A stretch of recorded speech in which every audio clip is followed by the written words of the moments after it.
Greetings, ladies and gentlemen. Um, this is just a little rant I wanted to do. Something came up on Twitter and I thought it was kind of funny.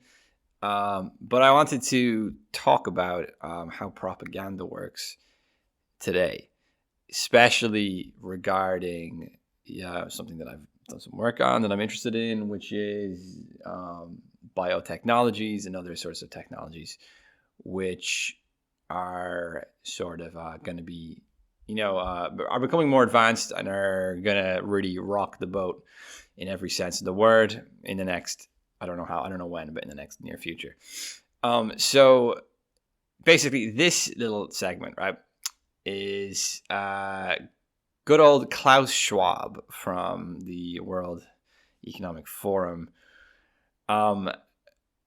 which has gotten a lot more attention in the past, let's say, few years since lockdowns and so on, due to various statements about the Great Reset, I think it is. I generally don't pay too much attention to this sort of stuff, and the reason is because these people are weird. Right, what they're doing is very strange, and I want to just look at this from it's kind of like almost like a 101 class on like how propaganda works today, at least regarding like these multinational kind of research and think tank sorts of institutions that are always coming out with these wild bombastic statements that make headlines and go somewhat viral online, but they're also being used ultimately as sorts of let's say propagandistic points of entry into the public infosphere for sorts of like technologies which are extremely, potentially very dangerous and require a lot of thought. So this is the kind of stuff that guy, what's his name? Harari. I haven't read his book. Who's always talking about like transhumanistic stuff, how we're going to become more and more like machines, and artificial intelligence will replace human beings for labor and all this sorts of stuff, right? I think he's one of the kind of main spokespeople here as well. But I want to focus more on Klaus Schwab, because Klaus Schwab's even more ridiculous of a human being than this Harari guy.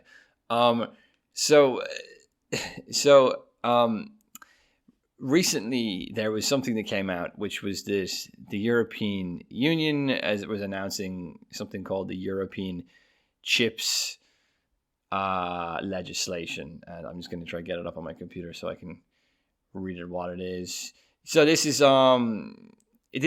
is basically just European Union trying to, I think, set up more innovation, more research and production of things relating to microchips in the European Union, and not relying on other countries to do this stuff. For example, like China, probably smart actually to do this, right? So it'll say, it's got three main points that it wants to. The goals it wants to achieve. It wants to strengthen research and innovation capacity in Europe, ensure European leadership in design, manufacturing, adaptation of state aid rules to allow public support for first-time European, first-of-a-kind production facilities, improve the ability to anticipate and respond to shortages and supply issues in the area, and so on. And this is all actually really just boring and stupid, and it's basically actually probably quite good that they're making production more domestic and local within the European Union, so that like with energy, when something happens halfway across the world and these supply chains break down, or you saw with COVID, with relying on medical equipment from China and so on. But the thing is also this, so that's kind of the boring stupid part. The reason that this came up sort of on my Twitter timeline and I became interested in it was because for some reason Klaus Schwab, when announcing this seemingly totally it's probably boring and probably quite a good thing, decided to say, I'm trying to get the quote up here, if you'll give me 1 second. He decided to say this is an important step to create the physical brain for digitization. He just kind of blurted this out in his usual, like, almost comically evil voice. You know, he kind of sits there and goes, he's almost like a doctor. What's his name? That fucking Austin Powers. You know, like he's like a Hollywood villain. And you kind of think to yourself, what has he just said? And he comes out with these wild statements every few weeks or every few months. And you kind of think to yourself, hold on, why has he phrased this way? Because there's nothing in the actual act that has anything to do with like wiring brains to computers or like making brains digital. And what does he even make? An important step to create the physical brain for digitization. He might mean that this is that Europe needs to be the kind of the center of innovation, as in the brain, for digitization. He may not actually be referring to wiring brains. Now, I'm not saying that they don't want to do that. I'm not saying that there aren't research centers and corporations and intelligence services that are trying to mess around. And like half of what I write about or what I make videos on is to do with this stuff, and this kind of mad scientist figure who is extremely dangerous and who has no idea what he's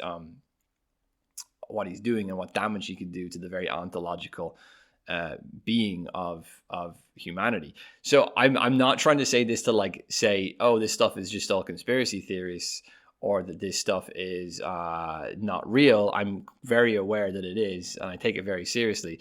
The point I'm trying to make is that, like, why did they keep inviting this guy back? Like, why don't they have better public relations? What is going on? Is it an accident or is it deliberate? And it happens so often that I'm starting to think it's quite clear that it's not an accident, it is deliberate, and that these people, and you can almost see the other person, Ursula von der Leyen, who's the president of the European Commission, almost kind of laughing to herself when he says this, like, oh, Klaus, you're going to say funny things again. You're going to embarrass us all. And like, you have to think, is this accidental? Because if it was accidental and if this guy was just an idiot, they would not invite him back. Like, so for example, if you were if you were to take a kind of traditional public relations view of this, it would be like, Klaus, you basically, why did you say digitizing physical brains? Like, this has nothing to do with that, and you're just going to make people scared of this. Like, why are you phrasing it this way? Actually, next time you're not going to come back. You're just an idiot. But they keep inviting him back, and I think it's because he's deliberately doing this stuff. And I've actually seen this commonly with some of these kind of multinational think tank people. They know that there's sorts of like suspicion of what they do, and that they know that there's sorts of theories about them being involved in, like kind of a malicious plots to do with technology and to do with social engineering. Like let's make all the peasants eat bugs and so on. That they know that there's this sort of like suspicion of them already out there, and I think what they're doing is they're stirring that suspicion in order to create a reaction of sorts of conspiratorial, in order to create suspicion and mistrust, in order to then invoke a conspiratorial response, so that because they know that these companies and these institutions are, and there is actual seriously ethically problematic, dangerous research going on regarding neurotechnologies, regarding biotechnologies. And what you can do here by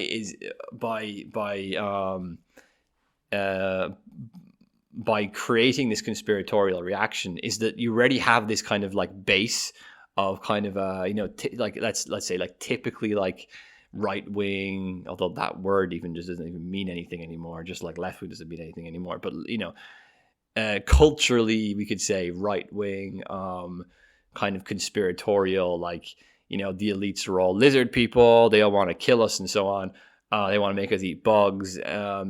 You can create this caricature so that once you have this caricature created, when actual legitimate threats and dangers to to like ontological, ethical, political dangers come about through these completely idiotic, incompetent kind of research centers and corporations who are full of mad scientists. And I don't have the quote on me right now, but there's a great quote by Fukuyama in his quote on his book on biotechnics, our post-human future, where he says something like, all of the research centers and so-called bioethicists are always the most incompetent and the most enthusiastic to always do the most stupid and destructive thing possible. So this is Fukuyama saying this. This isn't like, this isn't Alex Jones, but you have to create this fictitious enemy, opponent within the kind of media reality infosphere. You have to construct it.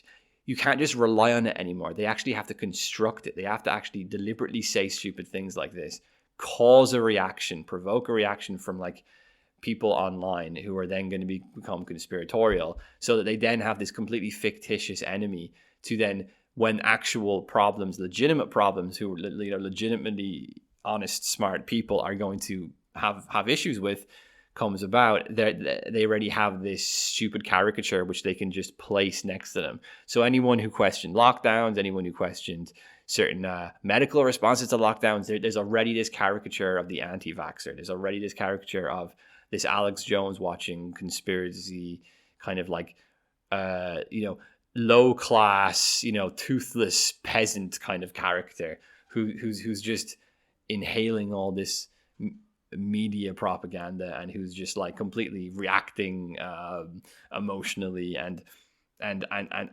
thinks that the elites are all lizard people and so on. And so long as they have this caricature, it's very easy then to try not have to argue when they do actually oversee really stupid decisions, just like with the lockdowns, regarding social engineering or say medical and neurological, biological technologies, which could cause a lot of harm and are extremely important and need to be thought about in an extremely careful way and probably regulated in extremely careful ways. They already have this caricature to any resistance, any inquiry is just associated with this caricature. And you know what? Here's a lesson you can learn from this shit, is that it's not a caricature which is actually organic. They construct it. They construct this caricature through deliberately saying things like, deliberately saying it's an important step to creating the physical brain for digitalization, even though like no one's talking about like microchips in brains. That's not what anyone's talking about. This is just microchips, I presume. At least I'm not putting it past them, past research centers and corporations and intelligence services and so on, and governments to mess around with that stuff. I'm just saying that in this situation, they were just talking about like producing chips, I presume, for computers, maybe for satellites, like less dangerous stuff. So he's deliberetely turning this into this strange man, this very, very strange man is deliberately turning this into, let's create headlines for the plebs to get them riled up so that we later have a caricature to, I'm kind of repeating myself now, but you get the point. So that's just a little 101 lesson in how this propaganda works. So just, it's fun to look out for this stuff. These people are weird. They're very strange. And that's basically it for me. So subscribe if you haven't subscribed, and have a good day.